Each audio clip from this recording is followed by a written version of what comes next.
सुधांशु पांडे जी।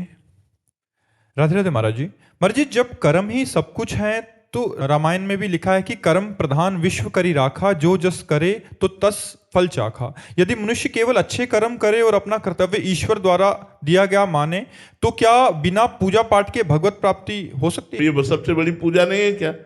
इससे बड़ी कोई और पूजा है क्या? अपने कर्म को भगवान को समर्पित करते हुए, भगवत स्मरण करते हुए समय व्यतीत करना।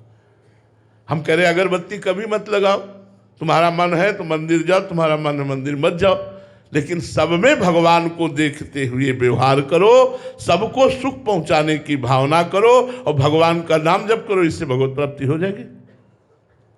पर केवल कर्म करने से नहीं, कर्म योग से भगवत प्राप्ति होगी।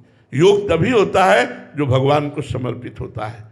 जो भगवान का भजन करते हुए कर्म किया जाए वो भगवत प्राप्ति कराता है। ऐसे कर्म तो सब कर रहे हैं और कर्म जंजाल में फंसकर पुनरपि जननम पुनरपि मरणम पुनरपि जननी जठरे शयनम, लेकिन मोक्ष को वही प्राप्त होगा, कल्याण को वही प्राप्त होगा जो नाम जप करते हुए कर्म को भगवान को समर्पित करता है। वो कर्म योग हो जाता है। मुख्य समर्पण है, नहीं तो उसका पुण्य मिलेगा और पुण्य का फल। भगवत भावना विहीन किया हुआ कर्म दो ही प्रकार का होता है, शुभ और अशुभ। और शुभ और अशुभ कर्म अवश्य में भोक्तव्यम कृतम कर्म शुभाशुभम, आपको भोगना पड़ेगा शुभ अशुभ कर्म, लेकिन हमको भोगना ना पड़े, कर्म बंधन छिन्न भिन्न हो जाए और हम परमानंद को प्राप्त हो, इसके लिए भगवान की शरण में होकर हर कर्म भगवान को समर्पित करते हुए, भगवान नाम जप करते हुए, पाप कर्म से बचते हुए जीवन व्यतीत किया जाए तो भगवत प्राप्ति हो जाए। महाराज जी, इसमें कर्म में, अच्छे कर्म में ये आ जाता है कि हमें लगता है कि हम पुण्य करें, हम प्याऊ लगाएं, हम भंडारा कराएं तो हमें इसके बदले में और ज्यादा पुण्य मिलेगा और अच्छे लोगों की प्राप्ति होगी, बस इतना भाव रहता है। बट ये जो मुक्ति वाला है,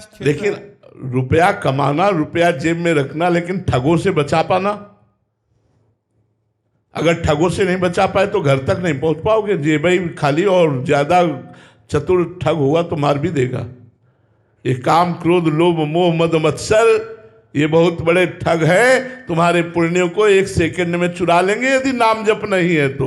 भगवान की शरणागति नहीं है, नाम जप नहीं। अब देखो, महाराज ययाति अपने पुण्य बल से स्वर्ग, महाभारत की कथा है, महाराज ययाति अपने पुण्य बल से स्वर्ग में खूब आनंद लूट रहे थे। तो देवराज इंद्र ने देखा कि इनका तो पुण्य नहीं खत्म हो रहा, इतने बड़े पुण्यवान है, तो उन्होंने एक चाल चली, बड़ी सभा में बुलाया और कहा, महाराज आप इतने बड़े पुण्यात्मा हैं कि इतने समय से स्वर्ग का भोग कर रहे हैं लेकिन आपके पुण्य नष्ट नहीं हो रहे, ऐसा आपने क्या किया?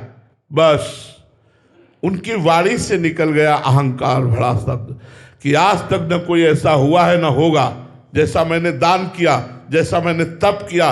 बस इतना बोलते ही सारे पुण्य नष्ट हो गए, खोपड़ी के बल स्वर्ग से नीचे गिरने लगे। तब देवराज इंद्र से प्रार्थना की कि मैं समझ नहीं पाया, मेरे से गलती हो गई, गिर तो रहा हूं लेकिन गिरूं वहां जहां संत जन हो। तो महाराज शिवी आदि बड़े बड़े संत राजा विराजमान थे, वहीं वो आ रहे थे। उन्होंने कहा ये तो कोई पुण्यात्मा आ रहा है। उन्होंने कहा मैं अपना पुण्य देता हूं, तुम वहीं रुक जाओ। तुरंत वहीं रुक गए, चारों ने अपना पुण्य दिया, फिर स्वर्ग पहुंच गए। स्वर्ग के पुण्य को एक शब्द ने नष्ट कर दिया कि ना कोई ऐसा हुआ ना कोई ऐसा होगा जैसा मैंने दान और तपस्या की। ये सारे पुण्य दो शब्द में नष्ट हो जाते हैं। फिर काम क्रोध लोभ मोह मद मत्सर, इनकी राम राम कहो, राधा राधा कहो, कृष्ण कृष्ण कहो, अच्छे आचरण से चलो, अभिमान रहित रहो, तब तुम्हारा मंगल होगा। ये एक सेकंड के तुम्हारे अपराध से नष्ट हो जाने वाले पुण्य हैं। और कहीं भक्त निंदा हो गई तो अनेक जन्मों के पुण्य नष्ट हो जाते हैं। जी।